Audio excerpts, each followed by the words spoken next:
have said that the next topic that we want to consider, we have the social institutions that also are important to us as sociologists. But because of the relatedness of what we do and what SOC 154 does, we have chosen two institutions that are important in society for us to at least give some kind of highlight it and see how these institutions work in society. So we are going to look at the religious institution and the political institution. We'll start with the religious institution. Religion is an important institution in society because of the fact that it greatly influences social order. But the kind of teachings that the institution gives determine how we behave in society.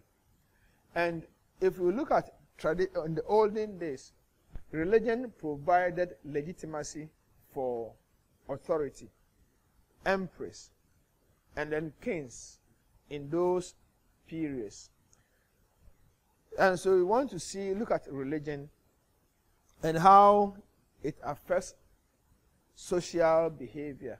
Remember also that I said when we do social change that religion is an important factor that influences social change. In fact, and it said that it can facilitate change, it can put a brake on change. So we want to see how religion, or the influence of religion on society. Religion is a universal social institution, but it takes different forms. We have several religions in the world. The functions are the same, but we have different forms of religion. And the mode of worship is also different. Just as we have families, we had what is called cultural universal. We can say that religion is a cultural universal because all known societies have it. Then, because how do they differ? Sometimes in the mode of worship, some of them will practice solitary meditation. They will sit down quietly and focus. Others in frenzied rituals. Now it's jumping, drumming, and hopping, and with music and what have you. And others in a solemn prayer. If you have listened to how Buddhists pray, they chant. And if you're not careful, for some of them, you might not hear anything, but they'll be praying. Religion, but there are certain things that are common to all religions. Every known religion uses symbols. And these symbols are revered. In other words, they are important to the religion. And the symbols are linked to rituals or ceremonies such as church services, observances of special days like the Easter, the Good Friday that we are going to celebrate. Those of us who are Catholics, Anglicans, Methodists, and others, I know that Jehovah's Witness, SDA, and others will not celebrate Easter and Good Friday because they say it is not biblical. That is their thought. That's why I said there are differences in the form of religious belief that we express, but then every known society has a form of religion. And so say that the rituals are diverse. And so we can even talk about the abstinence from certain foods. We can talk about drumming and dancing. We can talk about fasting, as the Catholics and other people are doing in their Lenten period. And then there are a lot of things that are involved in the rituals of churches. Praying, chanting, singing, dancing, and what have you. And let me clarify what the word ritual. Oftentimes when we hear the word ritual, we think it is fetish because of the fact that the term has been abused by people to gain in their selfish interest. Now, what does it mean here? When we say a ritual is anything that is done repeatedly and is backed by prayer. For example, your morning devotion is a ritual. Your morning breakfast, the breakfast that you have in the morning, if it is to do it every time, a specified period of time, is a ritual. As I used to say, my beverage in the morning is a ritual. I don't go without it. It has become a ritual for me. So in the morning, if I don't take my tea or my coffee with the bread or the egg, I have broken a ritual. And so, in all the religions that we have in the world, there's a distinction between what is sacred and what is secular. Sacred things are those things that are cherished, are revered, and the secular or the mundane things are those not directly associated with the religion. And so, for instance, the Bible is sacred. It's sacred, just as the Quran is sacred. But perhaps any other thing that is not related to the church is secular or profane, and we don't treat those things with respect. Now we have theories that explain religion. And again, we are going to meet our usual Karl Marx, Max Weber, and then Durkheim. None of them were religious. Was religious. But then all of them thought that religion has some form of significance in society, and at a point in time, that religion will, the influence of religion in society will decrease. What you call secularization. Religion will not disappear completely from society, but it will decrease. Its influence will decrease. And we are seeing that now. Religion, science is taking over religion, and those things that we use religion to explain, science is doing it. And their contribution is summed or described simply as the 3 C's. Criticism by Karl Marx. You see, Karl Marx is always criticizing the social institutions. Max Weber sees religion as a creative venture or providing creativity for people, as we saw in his social change. And then cohesion, Durkheim says, it brings people together in his collective consciousness, or collective conscience, I should say. Karl Marx says that religion, if I should summarize, is something that deprives people from having rational thoughts. In other words, says religion is a set of ideas that will take away the ability of people to see what is real. So it's an ideology that is a symptom of alienation. In other words, it takes away from our environment. It takes away from us the control that we can have over our environment, because it gives us false pictures of the world to distract our attention, our perception of what our environment can be and what we want it to be. In other words, it makes us lose focus. It doesn't even make us trust ourselves. It takes away the power, the ingenuity that we may have to do things our own way, because we want to rely on religious interpretation to everything. And so it says that religion gives us the strength to tolerate miseries and oppression. That even if we are poor, religion consoles us. Oh, don't worry. If you are religion, it is God who has made it. Or it's a spirit being that has made it. I don't use God. It's a spirit that has made it. And therefore, because we love the spirit, we accept the situation and don't want to work, and we don't want to work to change the situation, because it's a reward that is given to us. And once we are able to tolerate that misery, when we die, we are going to enjoy. Imagine this. Go for suicide bombing. Allah will bless you. I want to leave it there. So it gives us some force of conscience. It makes us think that we are adequate. That's why I said it's a form of false consciousness. But in other words, it is not. And so because he says that the powerful in society, the bourgeoisie, use religion to suppress. And so even if we are duping them, we are cheating them, we say that, oh, let's give it to God. God is there. God will take care of us, and therefore we allow things to run. They allow them to do what they want us to do with us. Are you closing now? We allow them to do what they want to do with us, and therefore we accept our situation and we don't want to talk about it. And so it says by that we are able to reconcile people to injustice and exploitation they suffer. In other words, we don't question them because religion says so.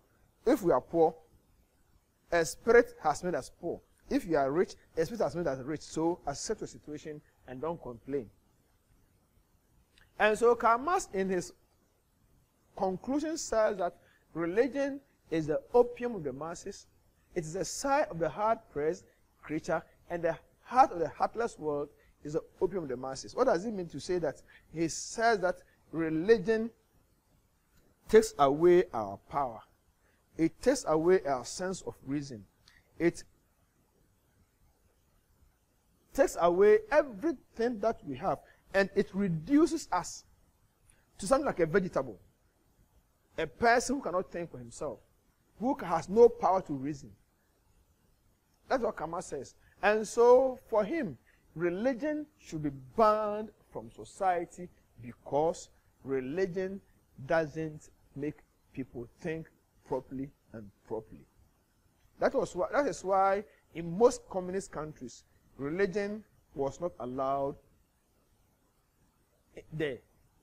Because it says once people become religious, they will not think and think well. And indeed, if you look at how some people use religion, it tells you that Karl Marx somehow is right.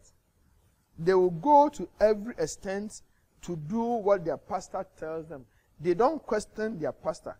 For example, these days we have a lot of pastors who have become fabulously rich.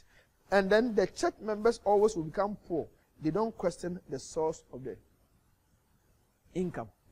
And then they just tell them anything. Some of them say all kinds of things in the church and nobody questions them. We still adore them. We praise them that they are supernatural, and therefore we don't want to touch them. And so, since religion releases people from the misery of life, we expect all these things, and then it provides series of fantasies in which the humble is exalted and the rich brought down. Then Max Weber, what we are going to do here is not different from what we did previously under social change. And so I will not waste a lot of time on Max Weber. All that he says is that religion was that element, was that factor that provided the key to unlock what was in the minds of people to make them productive and successful. That's what I want to say. And so, if you look at the notes, you see it's not different from what we provided under social change, and the explanation are provided. And so, a lot of questions were asked. People went to the priest to find out who was qualified to be in heaven, and then the priest told them that they should ignore the question because nobody knew what God's mind is, and therefore, but the people were not sure of what the whole thing was. And he says, okay, then be successful in business. Because of that, there was this salvation anxiety. People were lonely, and they were still thinking, am I saved? Am I saved? And like this coronavirus, if you have not been tested and you don't know your status, you become anxious. Do I have the virus or not? And now we are lonely. We are remaining in a room thinking about how to overcome that problem. And then you remain in your room. That survival anxiety is catching all of us. And so it says, when the pastors provided another answer, that if you want to know that you are ordained to be with God, then be successful in business. And if you're successful, it's a sign of divine favor and therefore salvation. And that was the key that opened the doors to industrialization and social change in Western Europe. And so if you look at these things, are the same thing that as I said earlier. Now, Durkheim also says that religion provides unity. Is a source of social order.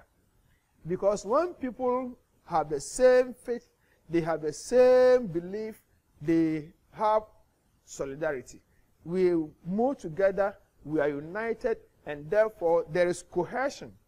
And so you see that Adventists are one, Catholics are one, Methodists are one. We are united because of our common faith and our common belief.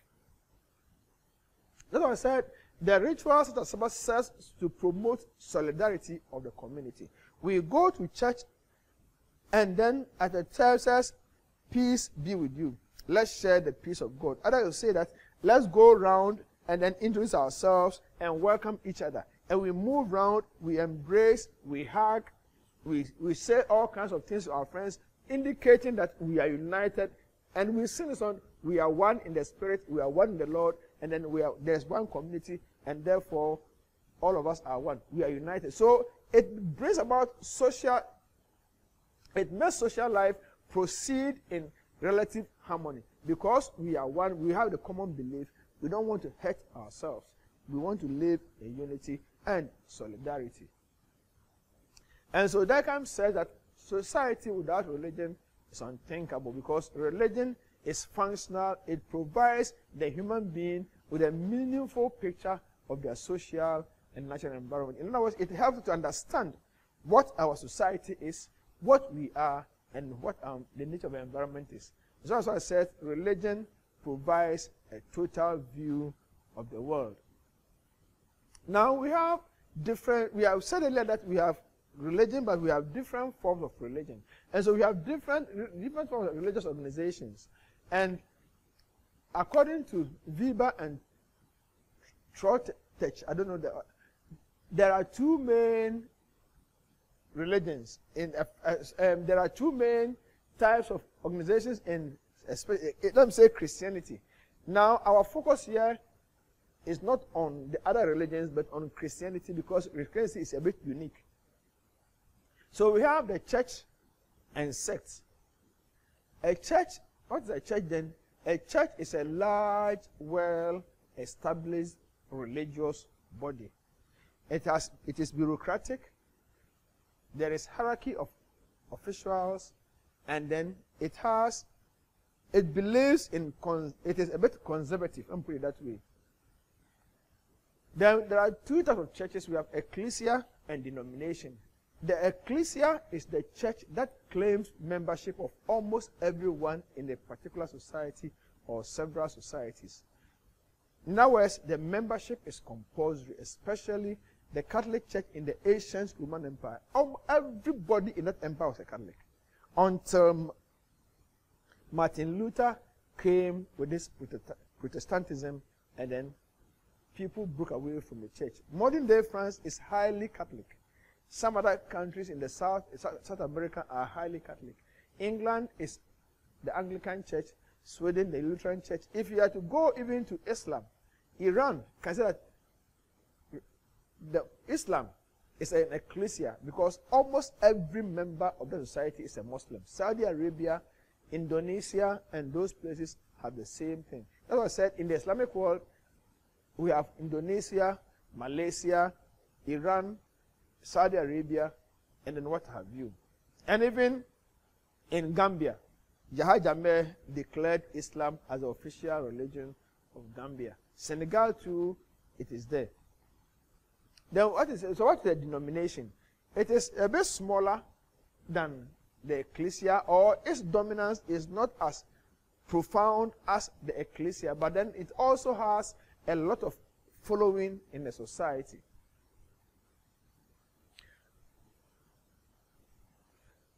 Now, Ecclesia normally will tolerate other churches churches to stay.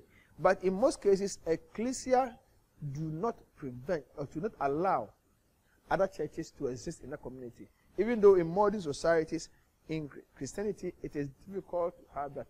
But in Islam, some religions are practiced underground.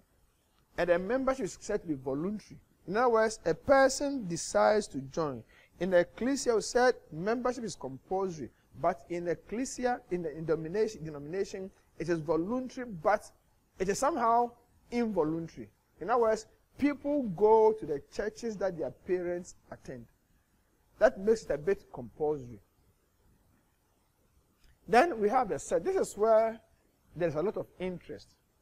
Sects are smaller, more radical protest movements set up in opposition to a dominant mainstream church. So the church, like God's Way Church, what church, they are all sects. And indeed, in the strictest sense of the word, all churches apart from the Catholic Church is a sect. But some of them have grown to become denominations. But then the smaller churches here, we have the God's Way Church, the those mushroom churches that have mushroomed in the society now are all protest movement. They are all sects. So they are less highly organized group. Now, if you look at Cont'd Church, it is not as organized as the Adventist Church. Because Cont'd is the leader, the founder, the father, the Bushapenyin of that particular group. Whatever he says is final.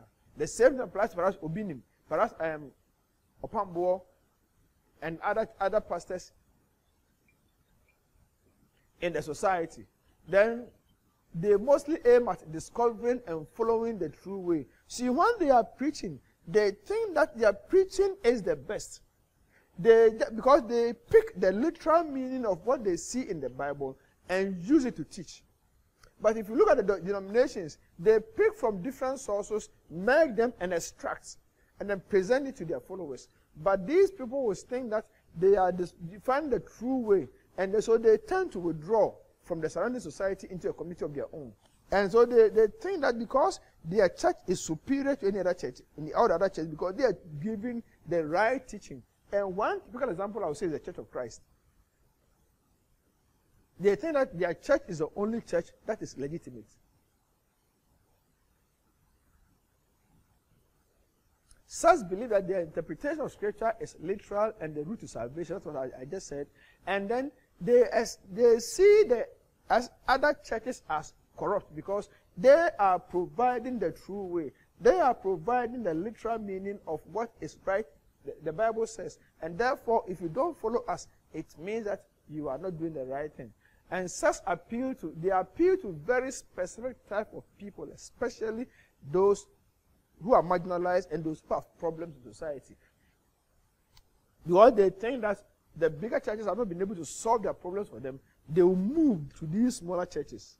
And because there the pastor knows them, the pastor can talk to them, the pastor can console them. And so they appeal to those people who are marginalized, who are suffering, having economic problems, who are having social problems, who are having psychological problems, and they think that the bigger churches are unable to help them. So they move and join such churches because they think that that is where they can find consolation.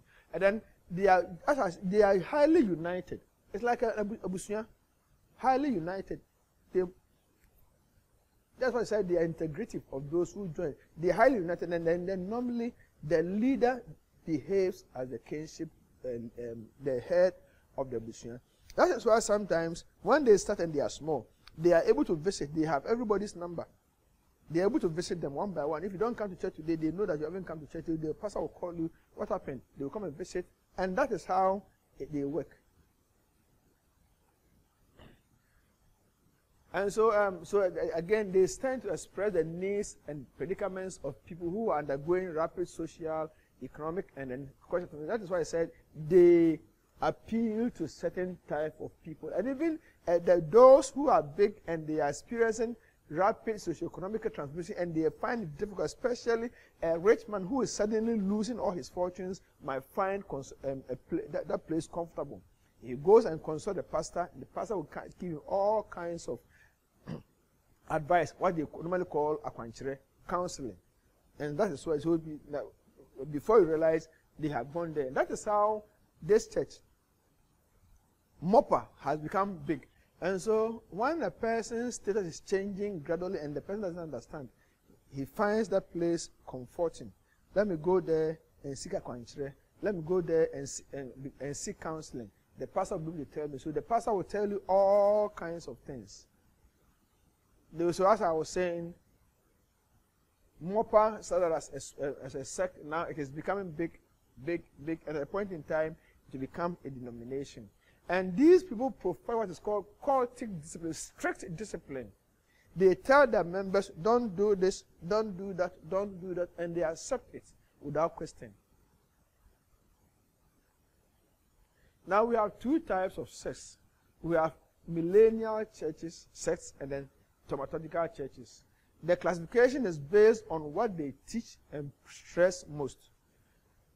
The millennial religion stress the imminence of the second coming of Christ. Now they are also calculating second coming of Christ is imminent. Christ is coming soon. Christ is coming next year. If you look at the Adventist church and the Jehovah's Witness, before 2000, they were calculating, they were using Daniel and Revelation, that anytime you see these signs, it means Christ is coming. The end is imminent. And now some of them are also talking about the fact that with this coronavirus, because it is very dangerous and the way it is spread is very dangerous and how it's killing people, it means Christ is coming soon. Yes, it might be true, it might be true, but millennial churches always want to preach that the second coming of Christ is imminent. It will come. And they will calculate when it will come. And so the eventual changes in the fortune of different social and economic groups. And so they are saying that this because and this is where the changes that people are experiencing. Now as I said, they calculate this at the end of the coming, and they emphasize that the inauguration of the world with 1,000 years bliss of when the world comes, when Christ comes, they are going to have 1,000 years of enjoyment for those who have been selected before those who have been actually selected go to heaven and see God himself. And so they focus on the second coming of Christ. It is imminent, they calculate, and then they want people to accept it. That's what I said, that example. And then they often arise where there's either radical or cultural change or sudden increase in poverty. Like now we are experiencing sudden increase, sudden appearance of a strange disease, and people are saying that, yes, the world is coming to an end. The world is coming to an end. As to whether it is true or not, only God knows. Then we have the thaumaturgical churches, which believe in wonder working, and then interpretation of dreams, and then tongue speaking. So it says they put considerable emphasis on wonder working, with stress on new magical manifestations such as divine healing, interpretation of dreams, and the assurance of success in a wide variety of mundane enterprises. When you go there, come and sow seed. Your business will thrive. Come and do this. Your business will thrive. Every day they are performing miracles. Somebody will say that, come here and your life will not be the same. And so they talk about all these things. And for them, miracle is what is the basis of their religion. And they are called Praise the Lord movement because of the fact that they emphasize this all the time. In all their churches, in every church that you hear Praise the Lord about 10,000 times before the church ends. And these are common with the Pentecostals. Even though now they are modifying, I say, am I preaching? So is somebody hearing me? They'll be saying all those things. And then they also believe in visions and speaking of tongues, and then manifestation of the Spirit. As you see, sometimes people, if you don't speak in tongues, they think that you are not a Christian. And so tongue speaking has become a criterion for salvation.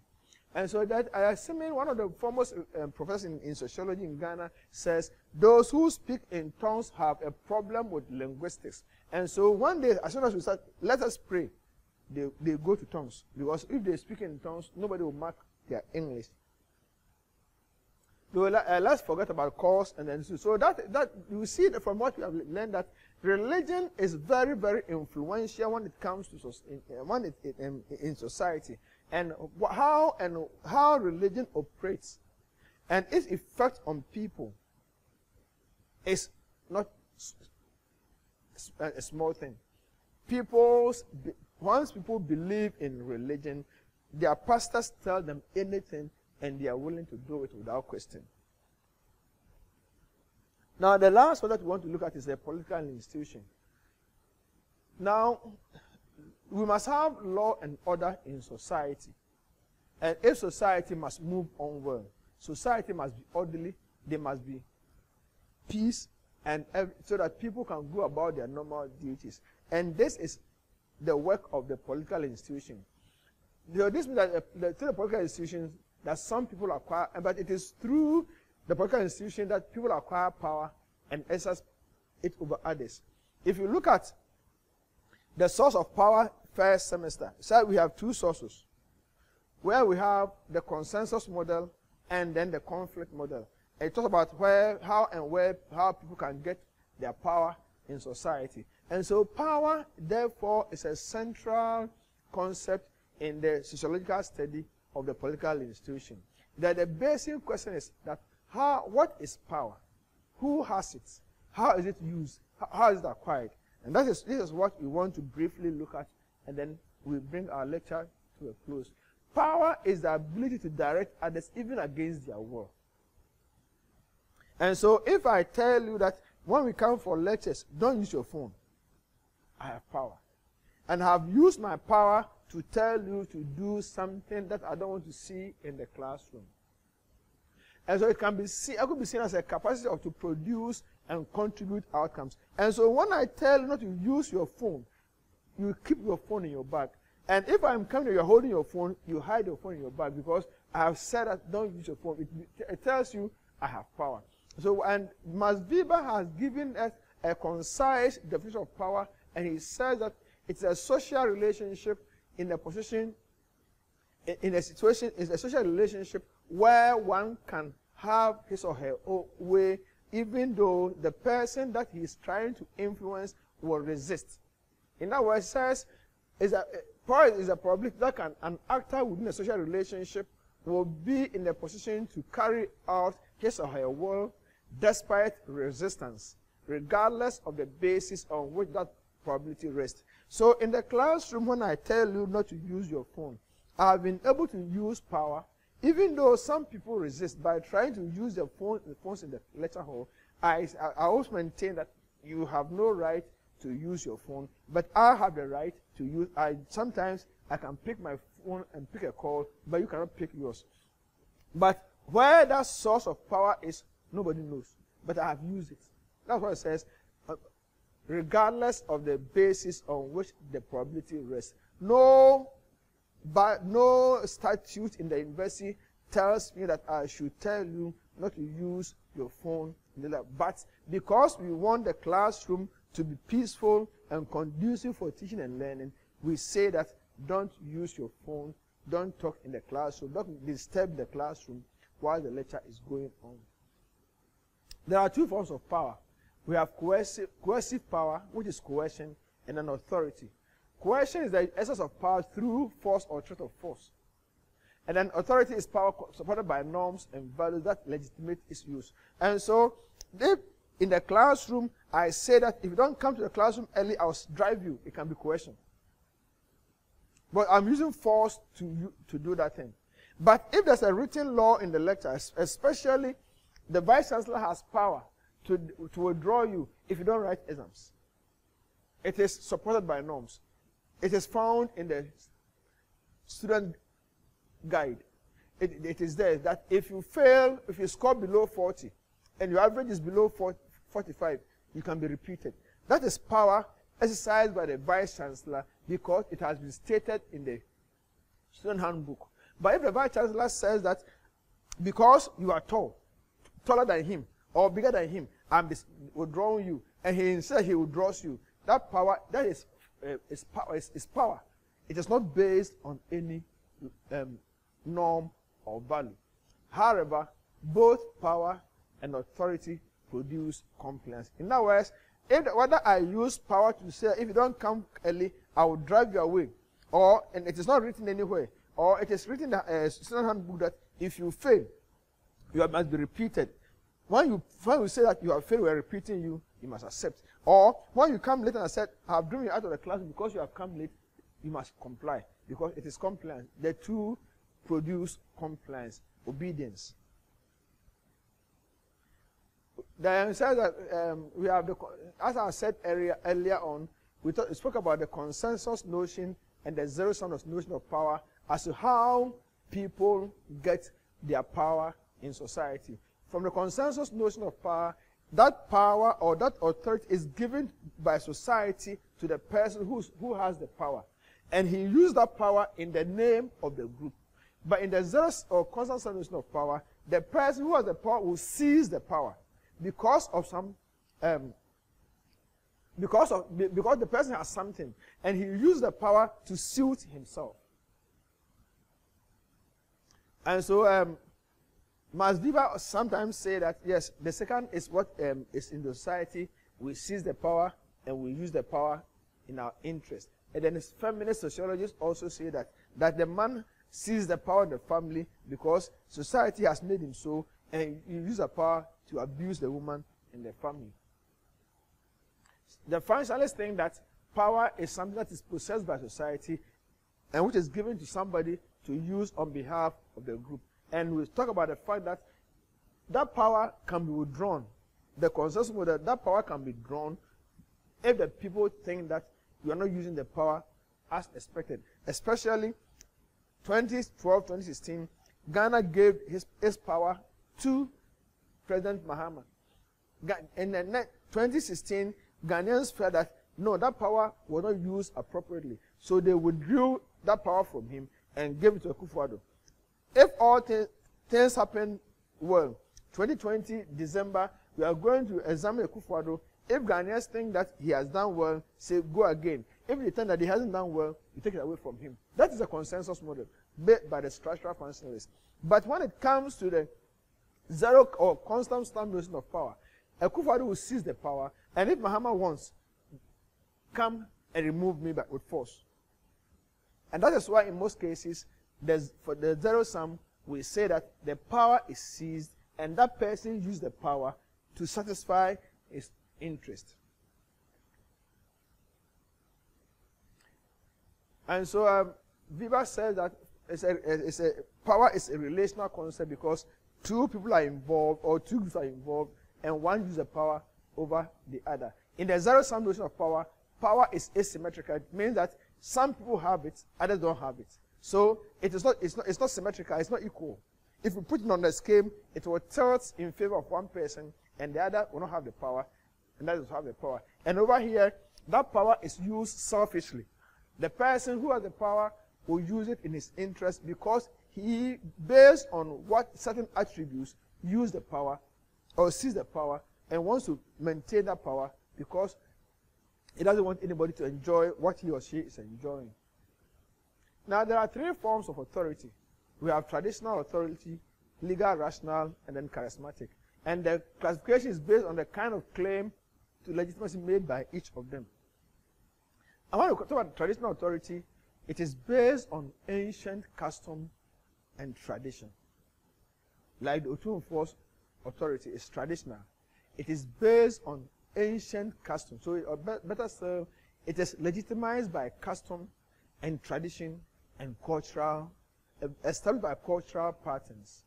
And so Otumfuo's power is not, even though it's legitimate, but it is based on something, on tradition, not the will of everybody. Perhaps if we want it, somebody can say, I also want to be the king. This is the last one. I also want to be the king. But then because of ancient custom and the respect that he enjoys his authority, it is based on unwritten laws. And people obey the rules through habit. In other words, we obey the rules because we want to obey them. And we don't question that. As I said, people obey the rules through habit. And the right to rule is not open to question. You can't question his authority because it is based on tradition and ancient custom and respect. Once he has ascends the throne, or a certain group of people have access to the throne. That's why it says that claim to authority is usually by birthright.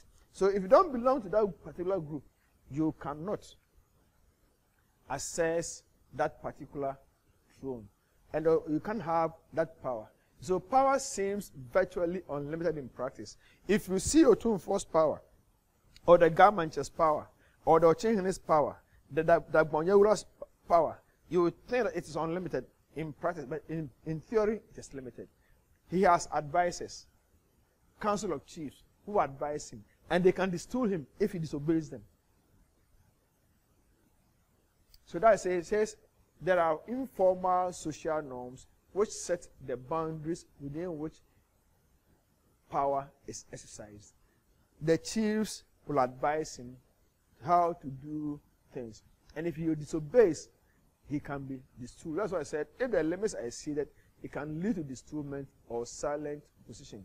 In Otumfuo's case, it is sometimes a silent position because that's untainted by custom and tradition cannot be distooled. But in some other places, I think that in the Yana's question was the same. Since the Yana could not be distooled, some people said the best way to distool him is to kill him. That is what it is done over here. But in some situations, the chief can be distooled if the chief misbehaves or he doesn't take advice from his elders. So that means that rules are perceived to be illegitimate and could continue to rule. No, it should be rulers are perceived to be legitimate and could continue to rule so long as they do not change the existing arrangements. As a society industrialized, tradition no longer holds as means of legitimizing power. Now, Otumfuo's power is in a way limited by the government. President Akufo-Addo has power over Otumfuo, Yana, Ochenhene, the Gamanche, the what other chiefs that are there, but he gives them the due respect. The next one is charismatic authority. This type is different from traditional because this one is not based on tradition or by any custom. It is, however, legitimized by some unique, remarkable qualities that people attribute to a person. The person possesses something. There is something in him that draws people to him, that makes people to believe in him. And that is called charisma. That charisma is given by God or by any supernatural power. It is that charisma that draws people to that person who has that authority. And I guess Rollins was one of them in his heydays. Mandela was one of them. Our Lord Jesus Christ was one of them. Muhammad was one of them. That when anytime a person appears, people want to listen to him because of that charisma in that person.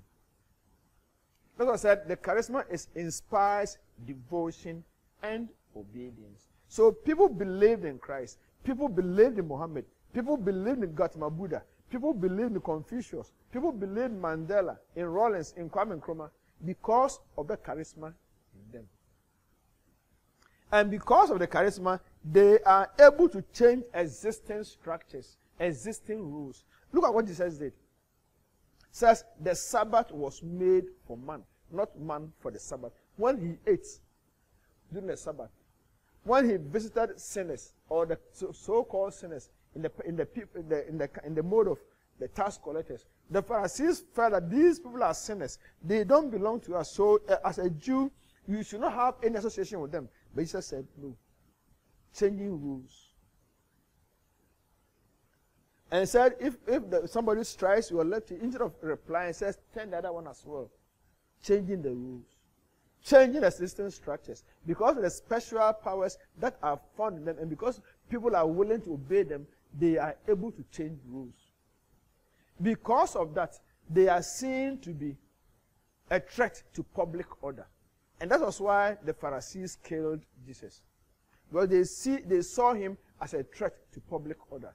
If he's able to change the rule, what our tradition has given to us, this man, young man from nowhere has come to say that I am from God, I want to change the rules. They said, no lie, you can't have it. Rollins was able to change some rules in Ghana in 79, 81 because of the charisma. And that is, in fact, we say that Rollins is the best person to have developed, who should have developed Ghana.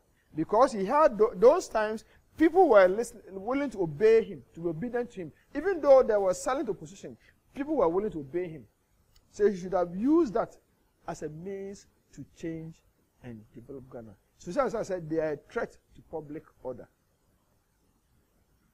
And that legitimacy of leaders, based on the charisma, and that charisma can depart from the people, according to the Bible, after 10 years. Jesus Christ didn't live long.